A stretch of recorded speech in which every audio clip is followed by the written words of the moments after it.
Hello, I thought I might make an update about this Homeslice 3 plane because we didn't really get very far with it last time. I would have done this a bit sooner, of course, but the weather here has been total crap for basically an entire 2-month period. Apart from just 2 days where I was actually finally able to get the maiden done of this, and I also flew that little guy a little bit as well. But other than that, basically until the last few days it hasn't been worth flying. But now I have put, I'd say, 3.5 hours of actual airtime, flying time on this plane, so I know quite a bit more about it than I did before. And I think last time we left off, I was puzzled about why I was having trouble launching it, and I realised that it's just airspeed. Really, it wasn't anything else that was to blame. So in the last video, I think I was trying to throw the plane and then throttle up afterwards, and that was just a bad idea. You really have to have the throttle going at about half throttle at least when you throw it, and then you'll be fine. And also don't fiddle with the elevator. I realised afterwards that I was sort of maybe subconsciously trying to pull the elevator back or pull the pitch stick back to make the plane go up, because that was sort of seems to be my instinct, which is a little bit of a nuisance. But when I trained myself not to do that, just throw the plane and let it do what it does, it'll be fine. So launchings since then have been no problem at all. Landings with this plane are also fairly easy too, but again, you can't let it get too slow.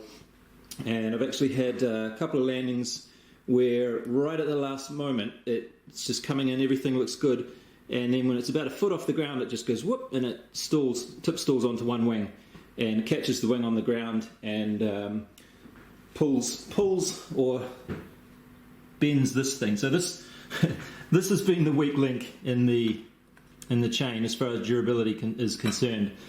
Everything else has been fine. Also broke a few props. I haven't tried that funny motor mount thing that I made that sort of comes around like that. I might try that later. But I've decided it's a bit of a silly idea really, so not even sure if I'll try it at all. Maybe I will in the future sometime, I don't know. But the weakest point in the whole plane has been, which one is that one there? So yeah, notice it's just foam there. So I think it wasn't such a good idea to leave it like that. In the first plane like this that I made, the Sky Hunter style one, I glued a piece of plywood on here so that this aluminium would be sitting against the plywood, and there's also a wooden dowel going right through it too, so it wasn't really able to bend the aluminium throughout this middle section. And also the wings on that plane were not so rigid as this one. These wings are really tough, so the weakest link in the whole thing is this, and it's been bent 2 or 3 times. I've had to straighten it out. I think this is probably the 3rd time now, and this was the worst, and unfortunately it's got this horrible nasty kink in it and I can't really get it straight anymore, so I might have to find another one of these pieces of 0.5mm thick aluminium or do something else with it if I want to get it flying again, but that's okay. I've had my fill for now. Got lots of good footage which I'll show you shortly. That's what I have inside. Omnibus F4 Pro, of course. GPS up there. 30 amp ESC down there somewhere. And I've stuck with the same motor and prop. The prop was a 6-inch prop, which there was some discussion regarding that being too small. So I tried a 7-inch prop, which was a little bit better. Didn't make a whole lot of difference. But then I broke the 7-inch prop, so I've gone back to the 6-inch, and it works alright. I had expected this plane to be a little bit more efficient than it's turned out to be. It's basically not much different to the flying wing one that I made before this, and the Sky Hunter. They're all basically about the same. This one's probably a little bit better, I think. So I've been flying it with this, a 3S 5200 mAh battery, and it's pretty consistent in how it performs, because on 3 separate flights I flew for 40 minutes plus or minus 10 seconds. Yeah, like I was really surprised at how consistent that turned out.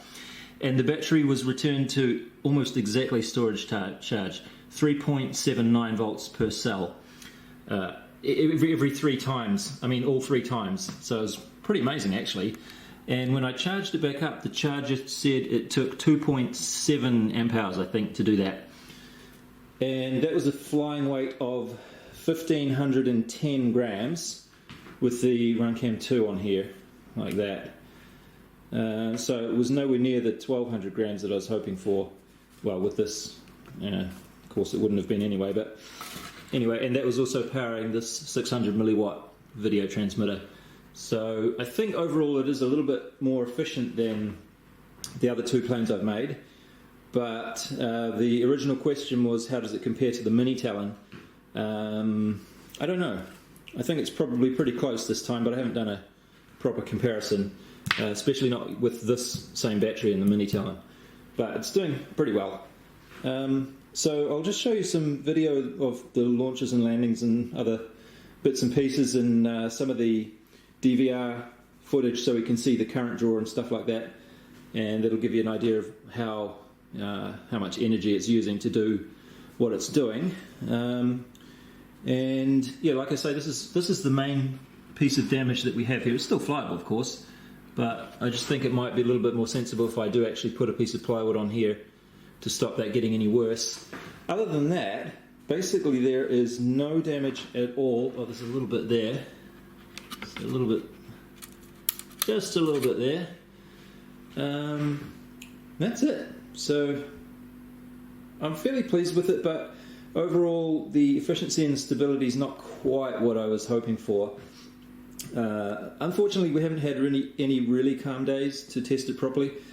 The first time I tried the Skyhunter style plane, it was dead calm, and I think that gave it an unfair advantage in making it seem more stable than it perhaps it was in comparison. This one has never really seemed to sit still as much, and maybe it has to do with the fact that it's using a V-tail, which is not the best for stability perhaps, but yeah, all the same, even with the wind and the V-tail, I was expecting that it would be a little bit more stable. Most of the instability seems to be in roll. It'll just sort of suddenly wiggle and roll one way or the other. Anyway, I'll stop waffling now and just show you some of this video.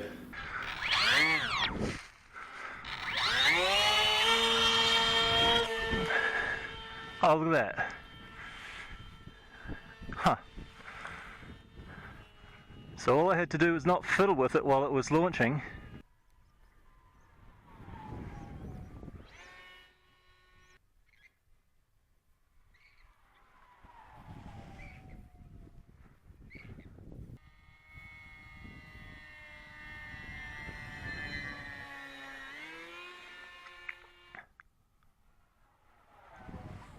Oh, I have to, it's weird, when it picks up speed, I have to actually push the nose down to get it to come down and pass by me quite low like that.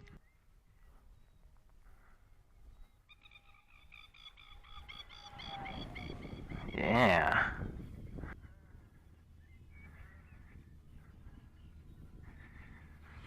Oh, not bad.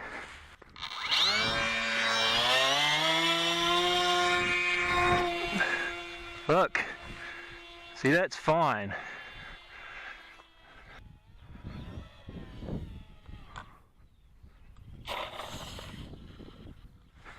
Alright, launching in fly-by-wire A this time.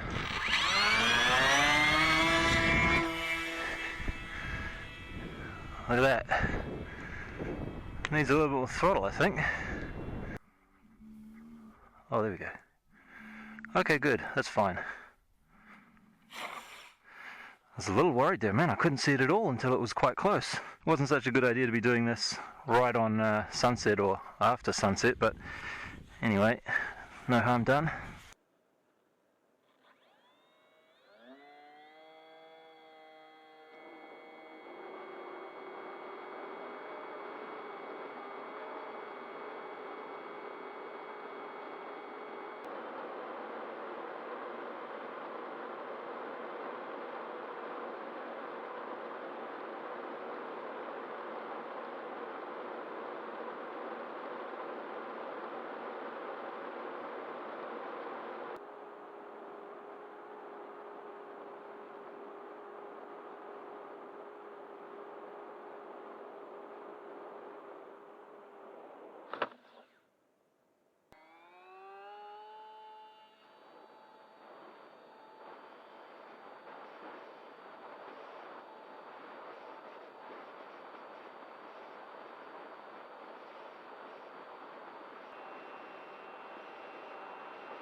pitch down much.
The prop's broken, the aluminium thing is bent again and there's a bit snapped off the front of the wing where I taped it on, but it doesn't look too bad otherwise.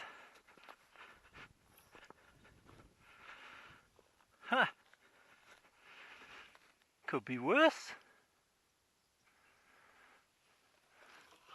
Well, this will be the third time that I've had to straighten this aluminium spar out. It's just too thin. It's 0.5mm wall thickness. Just not really up to the job. And this, I think the only reason this broke off was because I taped it on at the front like that so that it would stay in place a bit better. If I hadn't done that, it would have been okay, but that should be easy to fix. You alright?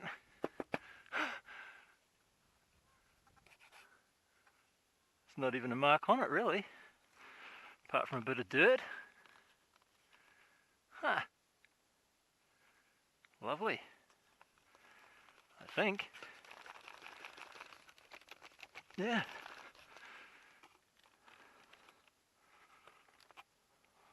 Well, that's pretty good.